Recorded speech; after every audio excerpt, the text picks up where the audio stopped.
start with 1. Do you think that's, let's pick out, who thinks which one of these is the best code? Which one do you think you have the best chance at reading with, any generic, barcode reading equipment on the market? I say 5. Okay, we got a 5.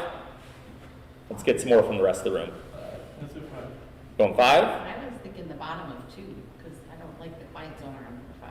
Carla, look at you back there. Jason, Maybe leading the question here a little bit. All right. Yes. The remote audience has a hard time hearing the crowd, so if you can... Yeah, so absolutely. So we've had a couple different 5s out there. Definitely looking like a nice code, as you can see. It looks fairly, printed nicely. And then we've also heard a 2 being a good code. So let's, knowing that we've picked those, so we'll kind of set those aside first. What about 1? Does anybody think might make that tough, or why that is it's curved, so it's going to be potentially difficult.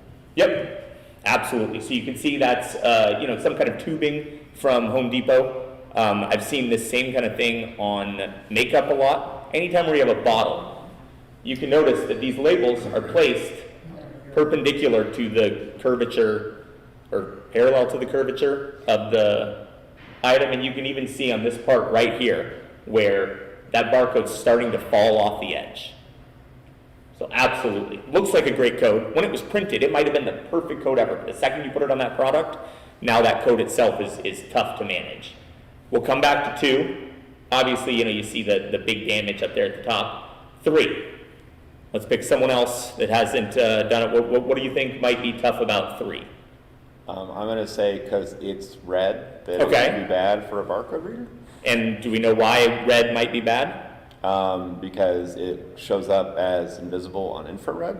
On just red, yeah. So it's a very astute. So 3 being a red code on a white background is the key here. So if you are using a red light, which typical barcode reading is done because that end of the spectrum, works best for absorption on sensors.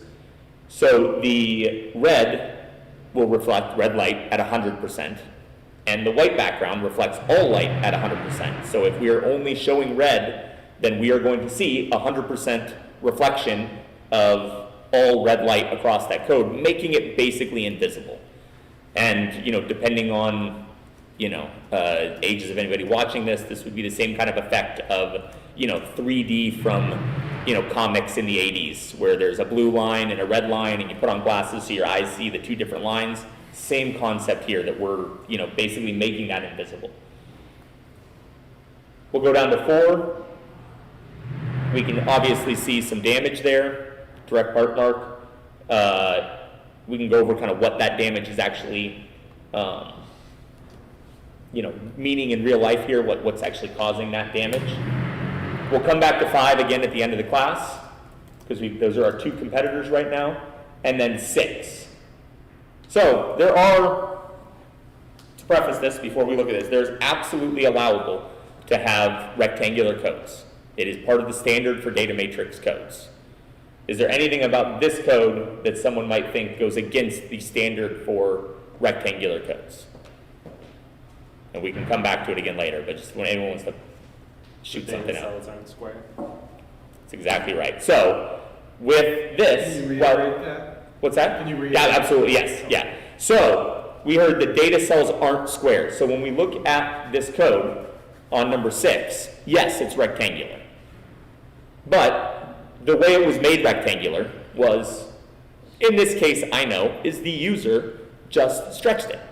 And I've seen this all too often when codes can be created by a number of different individuals, some that have been through knowledge of what's happening with the codes, and others that, may be marketing or maybe production, and they don't know the difference between code and what the data means versus it just being a picture on a product. So in this case, someone wanted to fit the code in an area, and they said, well, I see that you can have a rectangular code, so why don't I just stretch this square code to be a rectangle? That's not how that works. So we'll come back at the end of the class and we can look over what we think about 5 and 2 to see which one we think is going to be the better code to read in general.